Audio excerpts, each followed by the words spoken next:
बातें कह रहा हूं सर कि हमारा जो इलाका है संथाल परगना, इस सदन में सभी लोग शेड्यूल कास्ट की बात करते हैं, शेड्यूल ट्राइब की बात करते हैं, ओबीसी की बात करते हैं। आदिवासी की संख्या हमारे संथाल परगना में 45% था 1951 की जनगणना के अनुसार। आज आदिवासी की संख्या 2011 की जनगणना के अनुसार केवल और केवल 27% है। और अभी जो जनगणना स्टार्ट होगी उसमें मैं दावे के साथ कह सकता हूं कि ये 21 या 22% होगा। आदिवासी विलुप्त हो रहे हैं और उस आदिवासी को विलुप्त करने में वहां की जो राज्य सरकार है वो आधार का सहारा ले रही है, जो आधार सिटीजनशिप का मामला नहीं है, आधार रेसिडेंट का प्रूफ देती है।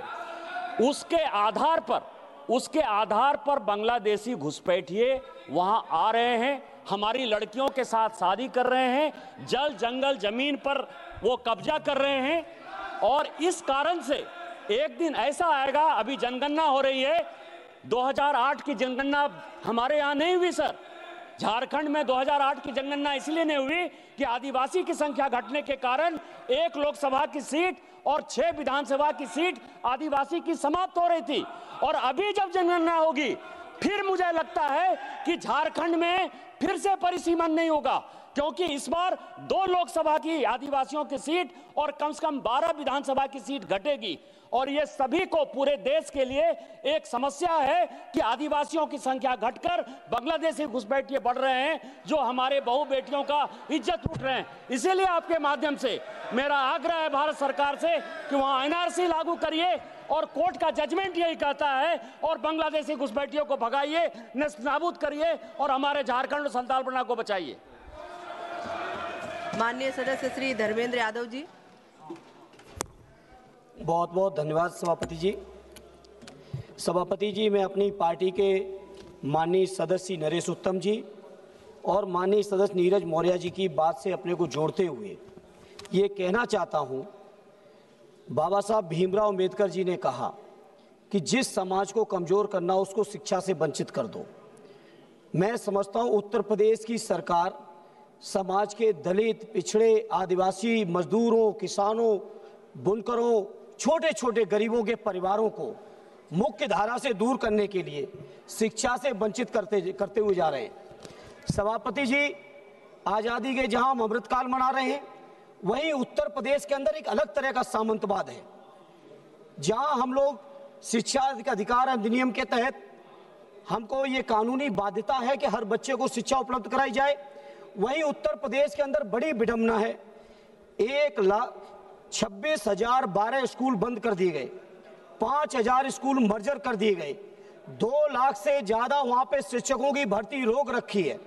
जहाँ शिक्षा से वंचित किए जा रहे हैं गरीब लोग, पीड़ित परिवार के लोग, दलितों के लोग, वहीं 27,000 से ज़्यादा दारू की दुकानें उन इलाकों में खोल दी गई। सभापति जी, सभापति जी, मेरा आपके माध्यम से, चूंकि इस बजट में केंद्र सरकार का भी पैसा है, इसलिए केंद्र सरकार इस जिम्मेदारी से बच नहीं सकती। या तो ये हो सकता है कि केंद्र के बनाए हुए कानून में उत्तर प्रदेश सरकार को नहीं मानने हैं, वहां पे आपस में इंजन टकरा रहे हैं, लेकिन टकरा रहे तो टकराते रहें, लेकिन उत्तर प्रदेश से गरीब, किसान, पिछड़े, आदिवासियों, दलितों के जो बच्चों की शिक्षा से वंचित किया जा रहा है, यह उत्तर प्रदेश का जनमानस स्वीकार नहीं करेगा। एक मिनट सभापति खत्म करें। इसीलिए हमारे नेता आरडी अखिलेश यादव जी, जिनको पूरा देश पीढ़ी के नायक के तौर पे जानता है, उन्होंने घोषणा कर दी है, अगर सरकार स्कूल बंद करेगी तो हम पीढ़ी पाठशाला चलाकर उत्तर प्रदेश के गरीबों को शिक्षा देने का काम करेंगे और हम लोग आंदोलन के रास्ते पर जाएंगे, लेकिन स्कूल बंद नहीं होने देंगे। ये मैं इस मौके पर कहना चाहता हूँ। बहुत बहुत धन्यवाद। माननीय सदस्य Shri Manickam Tagore ji. Ma'am, I rise today not as a member of this house, but as a colleague of those thousands of families in Delhi who have been rendered homeless overnight. Let us be clear, there was not just structures of brick and tin. They were demolished, and these homes filled with memories and livelihoods and children's dreams. Today, those children who have Books in their hands have instead been holding bricks, standing in the rubble of what once was their shelter. Speaker ma'am, the law is not optional. The Delhi Slum Rehabilitation Policy of 2015 and the DUSIB Act of 2010 and the Delhi High Court's judgment in Ajay Maken versus Union of India all clearly states no eviction without rehabilitation, no demolition without dignity. Yet, bulldozers moved in with no notices. Families were thrown out with no alternative housing. Even where court stays exist, like Jallianwala Bagh and Madrasi camps, homes were still destroyed in open violations of judicial orders. No water, no power, no shelter, just silencing and suffering. And amidst this silence, Speaker ma'am, one voice did rise. The leader of opposition, Rahul Gandhi, in this house, he visited the demolition sites. He walked through the broken lanes and met mothers sitting in the drain with infants in their arms and listened truly to their pain. He came with compassion and clarity, and he asked the one question we must all ask today. If we can send bulldozers so quickly, why can't we send help with the same urgency, ma'am?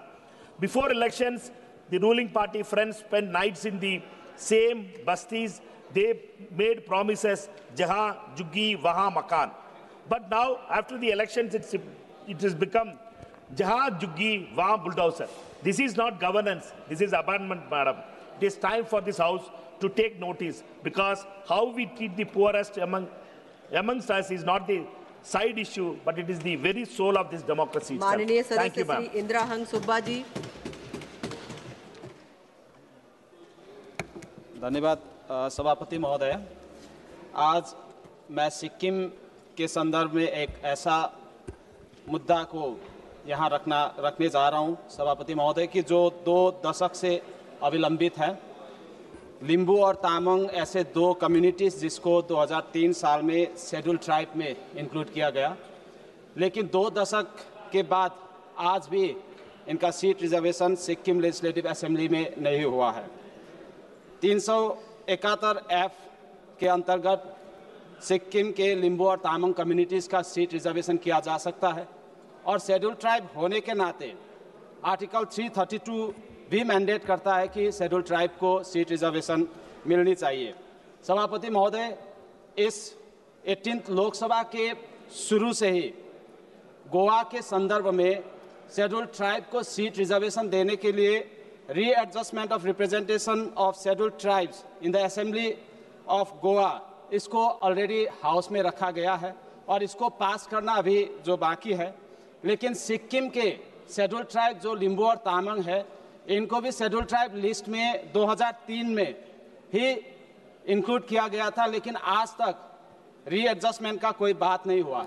सभापति महोदय, हम यही request करना चाहते हैं आपके माध्यम से सरकार से कि 371F और 332 आर्टिकल के अंतर्गत भूटिया लेप्चा के सीट, संघ के सीट और शेड्यूल्ड कास्ट के सीट को पुनः सुरक्षित रखते हुए लिम्बू और तामांग के लिए भी सीट रिजर्वेशन किया जाए, और रिप्रेजेंटेशन ऑफ पीपल्स एक्ट को अमेंडमेंट करके लिम्बू और तामांग शेड्यूल्ड ट्राइब के लिए सीट रिजर्वेशन का धन्यवाद माननीय सदस्य। सीट रिजर्वेशन किया जाए, ताकि जो डिलिमिटेशन अब होने वाला है, इस डिलिमिटेशन में एटलीस्ट लिम्बू और तामांग को सीट दिया जा सके, क्योंकि ऑलरेडी 5 इलेक्शंस हुए हैं सभापति महोदय कि लिम्बू और तामांग कम्युनिटीज़ बिना कोई सीट रिजर्वेशन के इलेक्शंस लड़े हैं और आज तक भी उनके कोई सीट रिजर्वेशन नहीं है।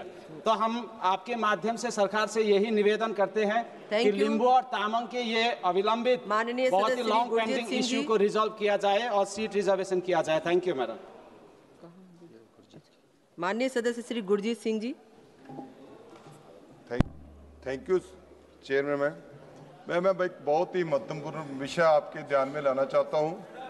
सर्व सांझी वालता का प्रतीक हरमंदिर साहिब, गोल्डन टेम्पल, दरबार साहिब जैसा जहाँ मनुष्यता का उपदेश मिलता है, पूरे संसद के लोग भी वहाँ जाते हैं और सबके भले की अरदास होती है मैम वहाँ। ऐसी पवित्र जगह को कुछ नापाक इरादे वाले लोग, आतंकवादी सोच के लोग, जिनका कोई धर्म कोई वर्ग नहीं होता, वो लगातार 14 जुलाई से वहां धमकी भरे ईमेल भेज रहे हैं। और हरमंदिर साहिब, कोई जो आदमी उसको जानता है, गुरु ग्रंथ साहब जी के पवित्र बाणी को, कोई आदमी भी ऐसा काम नहीं कर सकता। लेकिन ये आतंकी लोगों को ऐसी पवित्र जगह के ऊपर लगातार ईमेल भेज रहे हैं। श्रोमणी गुरुद्वारा प्रबंधक कमेटी भी चिंतित है, सारे लोग चिंतित है, लेकिन अभी तक एक भी आदमी ढूंढा नहीं गया। कम्युनिकेशन मिनिस्टर साहब अभी जवाब दे रहे थे कि हमने बहुत विकसित कर लिया है। मेरा ये पूछना है कि 14 जुलाई से आज तक 15 दिन हो गए हैं, अभी तक उस जगह तक हम पहुंच नहीं पाए। मेरी सरकार से दरख्वास्त है, ऐसी पवित्र जगह को, जब अमृतसर पे अटैक भी हुआ, जब ये वार चल रही थी मैम, ये बड़ी महत्वपूर्ण मैं बात कहना चाहता हूं, और वहां पाकिस्तान ने नापाक इरादों से हमले भी किए अमृतसर के ऊपर, पूरे देश के ऊपर किए।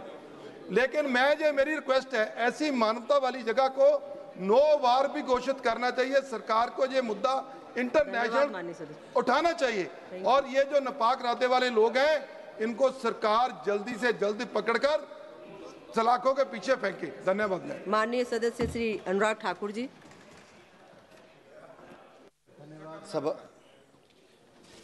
धन्यवाद सभापति महोदय।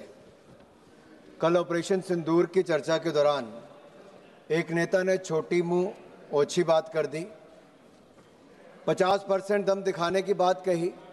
मैं तो यही कहूँगा, अगर 1971 की बात को लिया जाए तो बलिदान तो भारत की सेना ने दिया था, लेकिन आयरन लेडी किसी और को घोषित कर दिया। और ये देखिए, जो जंग मैदान में जीती थी वो मेज पर जाकर हार दी। और यही नहीं, अगर इतिहास को थोड़ा खरोचेंगे तो झूठ का मुलम्मा उतरना शुरू हो जाएगा। और मैं उतारना चाहता हूं, थोड़ा सा आपके सामने एक विषय रखना चाहता हूं। उस समय की प्रधानमंत्री श्रीमती इंदिरा गांधी जी ने, आज के हमारा जो एक महान स्वाभिमानी देश भारत की प्रधानमंत्री के रूप में, उन्होंने अमेरिकी राष्ट्रपति निक्सन को जो चिट्ठी लिखी, वो एक ऐसा लगता है कि उनके सामने एक याचक गिड़गिड़ा रहा था। अमेरिका के राष्ट्रपति के सामने एक याचक गिड़गिड़ा रहा था। इस चिट्ठी से वो पता चलता है। वो देश तय कर ले कि उस समय की सरकार आयरन थी कि आयरनी थी, आयरन थी कि इलास्टिक था, ये आप तय कर लें। और मैं उसका कुछ पढ़ के बताना चाहता हूं। 3 दिसंबर 1971 में पाकिस्तान द्वारा भारत के पश्चिमी मोर्चों पर जो हमले किए गए, उसके 2 दिन बाद श्रीमती इंदिरा गांधी जी ने चिट्ठी लिखी। और ये चिट्ठी नहीं, एक तरह से गिड़गिड़ाने का काम किया। आप देखिए, वो लिखती हैं, राष्ट्रपति निक्सन को लिखे पत्र में इंदिरा गांधी ने कहा, सरकार और भारत की जनता आपसे आग्रह करती है कि आप पाकिस्तान को उस अनियंत्रित आक्रामकता और सैन्य दुस्साहस की नीति से बाज आने के लिए राजी करें जिस पर वह दुर्भाग्य से चल पड़ा है। आगे लिखती है, क्या मैं महामहिम से अनुरोध कर सकती हूं कि आप पाकिस्तान पर अपने प्रभाव का प्रयोग करें और भारत के विरुद्ध उनकी आक्रामक गतिविधियों को रोक सकें। ये उस समय की सेना पर क्या इंदिरा जी को विश्वास नहीं था, या अपनी सरकार पर विश्वास नहीं था, जो अमेरिका के राष्ट्रपति के आगे हाथ फैलाकर और गिड़ा करने का काम कर रही थी। माननीय सभापति जी, अगर आप ये देखेंगी तो लिखा है बड़ा स्पष्ट, I regret to inform your excellency that around 17:30 hours on the 3rd of December, Pakistan launched a massive air and ground attack on our country all along the western border. Their aircraft bombed Srinagar, Amritsar, Pathankot, Utrali, Ambala, Agra, Jodhpur and Avantipur. There has been heavy shelling on the borders, cities and townships of Ambala, Firozpur, Sulavanki, Khemkaran, Poonch, Medipur and Jaisalmer.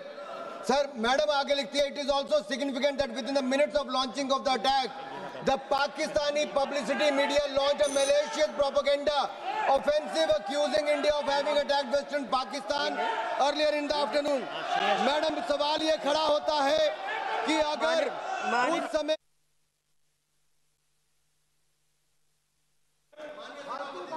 मुझे मैं कोई छिपा नहीं रहा, मैं आपके सामने तथ्य को ला रहा हूं। जो उस समय की सरकार ने चिट्ठी लिखी, मैडम सवाल ये खड़ा होता, मुझे चिट्ठी पढ़ने का पूरा अवसर दिया जाए। मैडम चिट्ठी पढ़ने का पूरा अवसर दिया जाए।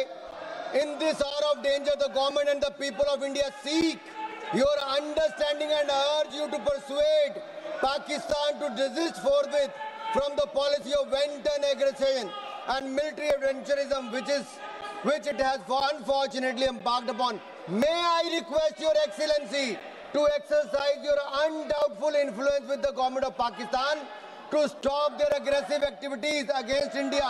मैडम ये कौन गिड़गिड़ा रहा था, कौन गुहार लगा रहा था, कौन मदद मांग रहा था?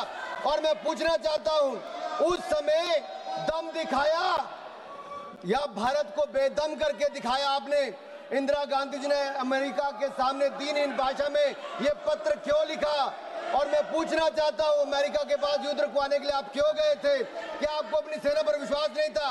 आपने कहा कि पाकिस्तान मैलिशियस प्रोपेगेंडा करता है। आज वही प्रोपेगेंडा आप पाकिस्तान के लिए कर रहे हैं। दरअसल ये परिवार और पार्टी दंडवत और झुकने में माहिर है। इसलिए मैं कहना चाहता हूं, आप कहते हैं 50%, अरे 50% जीरो का भी जीरो ही होता है। आप में जीरो दम था, हमारे प्रधानमंत्री ने करके दिखाया है और हमारी